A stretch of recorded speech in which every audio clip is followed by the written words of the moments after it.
ইস্তেগফার সম্পর্কে কোন কোন হাদিসের ভাষ্যের মধ্যে মান লাজিমাল ইস্তেগফার ভাষ্য এসেছে, অর্থাৎ যে ব্যক্তি ইস্তেগফারকে আঁকড়ে ধরবে,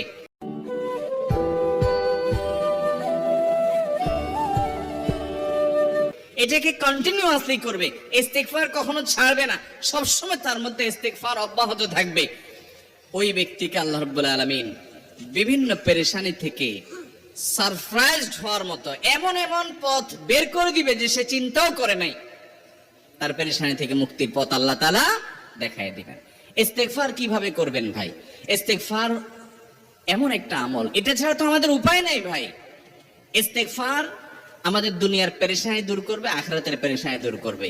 দুনিয়ার পেরেশানি আমাদের বিপদ আপদ মুসিবত, এগুলো রিজিকের অনটন অভাব এগুলা, আর আখিরাতের পেরেশানি হলো আমাদের পাপ গুনাহ এগুলা।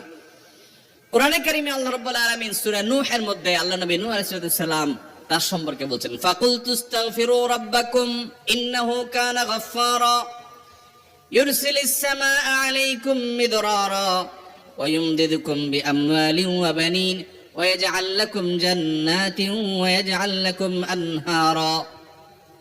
তিনি বলেন, আমি বলেছি আমার জাতিকে তোমরা ইস্তেগফার করো, আল্লাহর কাছে ইস্তেগফারটা করতে থাকো। রুটি ইনকাম নাই, ব্যবসা খারাপ যাচ্ছে, পেরেশানি হচ্ছে, ইস্তেগফার ধরো, কি হবে? ইন্নাহু কানা গাফফারা। যদি ইস্তেগফার করো, এক নম্বর লাভ হলো আল্লাহ মাফ করে দিবেন গুনাহ। ইউরসিলিস সামাআ আলাইকুম মিদরারা, যাতে ফসল ভালো হয়, রিজিক ভালো হয়, সেই ব্যবস্থা আল্লাহ করবেন। ওয়া ইউমদিদুকুম বিআমওয়ালিন ওয়া বানিন, ছেলে মেয়ে হয় না অথবা ভালো ছেলে মেয়ে নাই, আল্লাহ তাআলা নেক সন্তান দিয়ে তোমাকে শক্তিশালী করবেন, সম্পদ দিয়ে শক্তিশালী করবেন। ওয়া ইয়াজআল লাকুম জান্নাতিন ওয়া ইয়াজআল লাকুম আনহারা, আল্লাহ তাআলা প্রসবন দিবেন, ফসল দিবেন, বরকত দিবেন রুজিতে। কিসের মাধ্যমে? ইস্তেগফার। কিসের মাধ্যমে ভাই? ইস্তেগফার। আহা, ইস্তেগফারের আমল আমাদের দেশে মানুষ আমরা জানি না ভাই।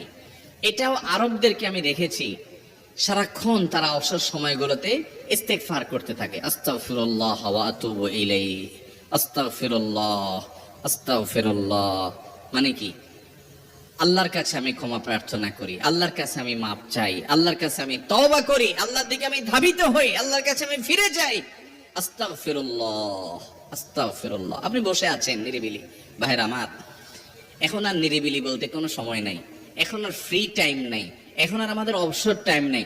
আস্তাগফিরুল্লাহ কখন বলবো? মোবাইল টিপতে টিপতে টিপতে টিপতে, ফেসবুকের নোটিফিকেশন দেখতে দেখতে দেখতে, লাইক কমেন্ট গুনতে গুনতে আমাদের এখন কোনো ফুরসত নাই। বাহিরে তো নাই, টয়লেটে গেলেও তখন আমাদের ব্যস্ততা মোবাইল নিয়ে, ফেসবুক নিয়ে, ঘুমাইতে গেলেও আমাদের ব্যস্ততা। ও ভাই আমার, অথচ আমার হায়াত শেষ হয়ে যাচ্ছে, আমল নামার শূন্য খালি, ফেসবুক টিপাটিপিতে পরিপূর্ণ। আল্লাহর কাছে কি নিয়ে যাবেন? ইস্তেগফার করবেন তো ইনশাআল্লাহ? অবসর সময় ইস্তেগফার করবেন তো ইনশাআল্লাহ? নিরিবিলি আছেন, একাকী আছেন, ইস্তেগফার চালায় দেন। 10 সেকেন্ড টাইম পাইছেন, ইস্তেগফার শুরু করে দেন। ডাক্তারের কাছে গেছেন, ওয়েটিং এ আছেন, বসে আছেন, ইস্তেগফার করতে থাকেন। সিরিয়াল আছেন কোন কাজের, ইস্তেগফার করতে থাকেন। ডিউটিতে যাচ্ছেন, গাড়িতে, বাইসাইকেলে, বাইকে, যে কোনো ভাবে পায়ে হেঁটে ইস্তেগফার করতে থাকেন। যে কোনো অবসরের সময়গুলোকে ইস্তেগফার দিয়ে পরিপূর্ণ করে দেন। ভাইরা আমার, ইস্তেগফার সকল সমস্যার সমাধান। ইস্তেগফারের ভিতরে সবচেয়ে শ্রেষ্ঠ ইস্তেগফার হলো সাইয়্যিদুল ইস্তেগফার। সাইয়্যিদুল ইস্তেগফারটা যদি মুখস্থ না পারেন, অন্তত লিখিত ভার্সনটা পড়েন। সাইয়্যিদুল ইস্তেগফারের যে অর্থ, এটার যে মর্ম, বড় হৃদয়গ্রাহী ভাই, বড় মর্মস্পর্শী। ইমানদার এটার অর্থের দিকে তাকায় যদি পড়ে, তো তার অন্তর না গলে পারে না। আল্লাহুম্মা আনতা রব্বি, হে আল্লাহ আপনি আমার রব, আপনি আমার পালনকর্তা লাগেন, আপনার সাথে আমার এই সম্পর্ক, আমি আপনার গোলাম, আপনি আমার রব, এই সম্পর্কটা আপনার সাথে আছে। আল্লাহুম্মা আনতা রব্বি লা ইলাহা ইল্লা আন্ত, ও আল্লাহ আপনি ছাড়া আমার ইবাদত, আমার গোলামি, আমার দাসত্ব, উপাসনার উপযুক্ত আর কেউ নাই।